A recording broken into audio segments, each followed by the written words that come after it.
এইভাবে 2025টা শুরু হবে ভাবতে পারিনি। বছরের শুরুটা এইভাবে শুরু হবে মানে পুজো দিতে এসেও খুব বাজে অবস্থা। আমার নিউ ইয়ারটা আর হ্যাপি দিয়ে শুরু হলো না। আমার এবারে যাই না, বছরের শুরুর দিনটা এরকম, বছরের শেষ অবধি কত কিছু ফেস করতে হয়। এটাই হয়তো বছরের শুরুটা আমাকে বলে দিল যতটা ভালো হবে তার থেকে একটু বেশি হয়তো খারাপ হতেই পারে তোমার সাথে। আজ একটা সত্যি ঘটনা দেখলাম নিজের চোখে।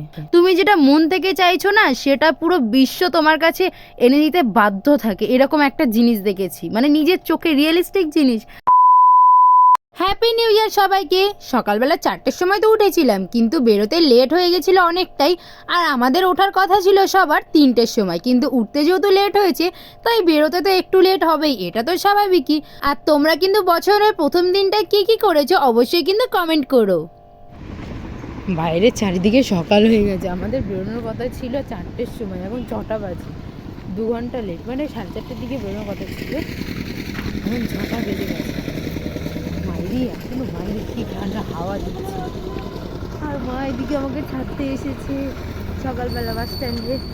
সকালবেলা এমন একটা এক্সপিরিয়েন্স হলো, মানে 4টের সময় ওঠাটা দুষ্কর নয়, বাট 4টের সময় উঠে স্নান করাটা খুব দুষ্কর।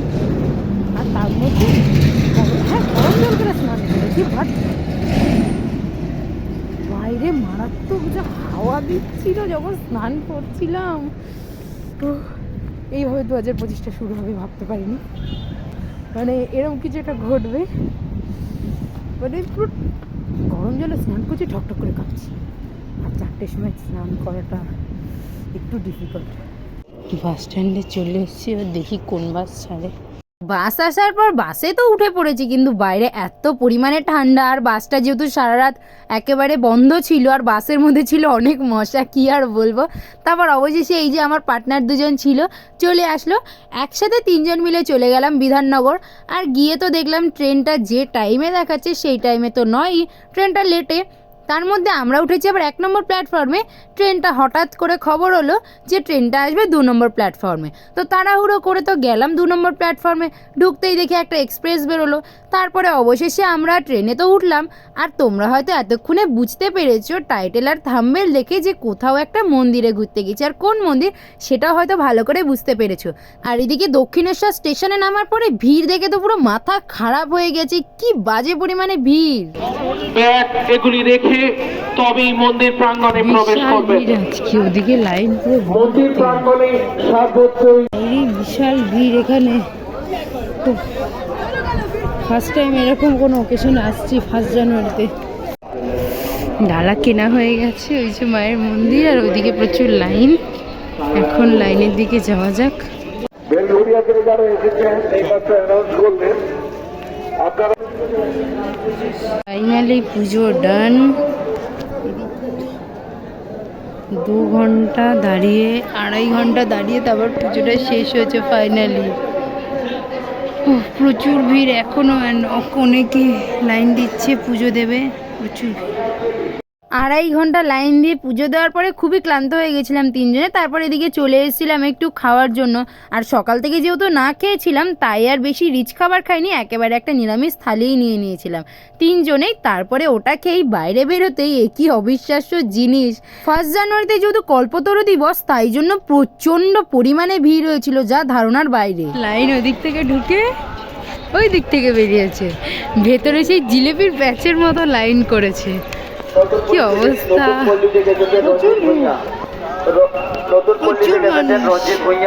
আর এইদিকে আমরা একটু রওনা দিয়েছিলাম বসার জায়গা খোঁজার জন্য, ওদিকে পঞ্চবটি বনের দিকে, কিন্তু এত ভিড় জায়গা নেই কোথাও বসার জায়গা খুঁজছি, ওদিকে এত ভর্তি, কোনো ফাঁকা নেই।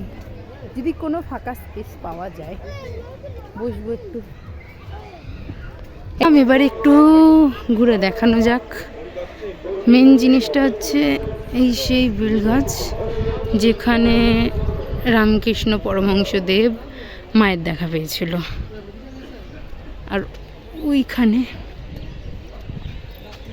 ওইখানটায় বসে রামকৃষ্ণ পরমহংসদেব ধ্যান করতেন। ওখানে ঢুকতে দিচ্ছে না আমাদের, কারণ সবসময় যেহেতু ঢোকা হয় না ওই জায়গাটা।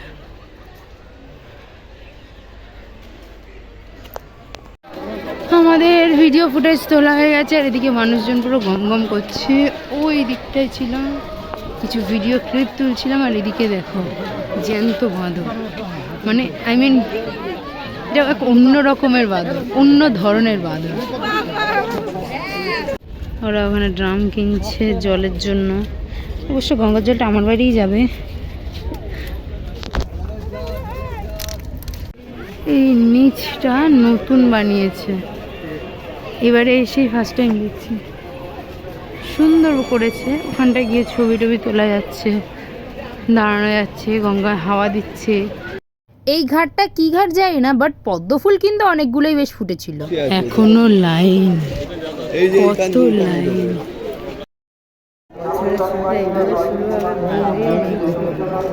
মানে পুজো দিতে এসেও খুব বাজে অবস্থা, মানে প্রচণ্ডভাবে অবস্থা খারাপ। এখন বাজে 2:45, পুজোর লাইন ওই ব্যারিকেডের মধ্যে এখনো মানুষ, মানে আজকে প্রায় কয়েকশো কোটি মানুষ এসছে, প্রচুর ভিড়। বাড়ি যাবো এখন, বেরিয়েছি, মারাত্মক ভিড়। আমার নিউ ইয়ারটা আর হ্যাপি দিয়ে শুরু হলো না। সকালবেলা 4টার সময় ঘুম থেকে উঠে ওই ঠান্ডা জলে স্নান করতে গিয়ে পুরো পাগল হয়ে গেছি। ওখানেও স্যাড অবস্থা। এখানে পুজো দিতে আসলাম, সকাল থেকে তোমার 2-2.5 ঘন্টা লাইন দিয়ে পুজো দিলাম, তারপরে খেলাম। এবার সারাদিন না খেয়ে থেকে 12টার সময় যখন খেয়েছি তখন গ্যাস হয়ে গিয়ে এখন বমি হয়ে পুরো অবস্থা খারাপ, মাথা যন্ত্রণা, পা ব্যথা, সাথে পুরো অবস্থা খারাপ, মানে গা পা এখনও গোলাচ্ছে। আমার এবারে জানি না বছরের শুরুর দিনটা এরকম, বছরের শেষ অবধি কত কিছু ফেস করতে হয় জানি, ভালো খারাপ মিশিয়ে সব কিছু। ভালো কিছু মুহূর্ত গেছে, খারাপ কিছু মুহূর্ত কাটালাম। এটাই হয়তো বছরের শুরুতে আমাকে বলে দিল, যতটা ভালো হবে তার থেকে একটু বেশি হয়তো খারাপ হতেই পারে তোমার সাথে। আর আজকে একটা খুব ভালো ঘটনা ঘটেছে, যেটা আমি আমার ক্যামেরাতে বন্দি করতে পারিনি। তুমি যেটা মন থেকে চাইছো না, সেটা পুরো বিশ্ব তোমার কাছে এনে দিতে বাধ্য থাকে, এরকম একটা জিনিস দেখেছি, মানে নিজের চোখে রিয়েলিস্টিক জিনিস আমাদের সাথে ঘটেছে। তো দেখা হচ্ছে পরের ভিডিওতে, ততক্ষণ সাবস্ক্রাইব করো চ্যানেলটা। তো টাটা।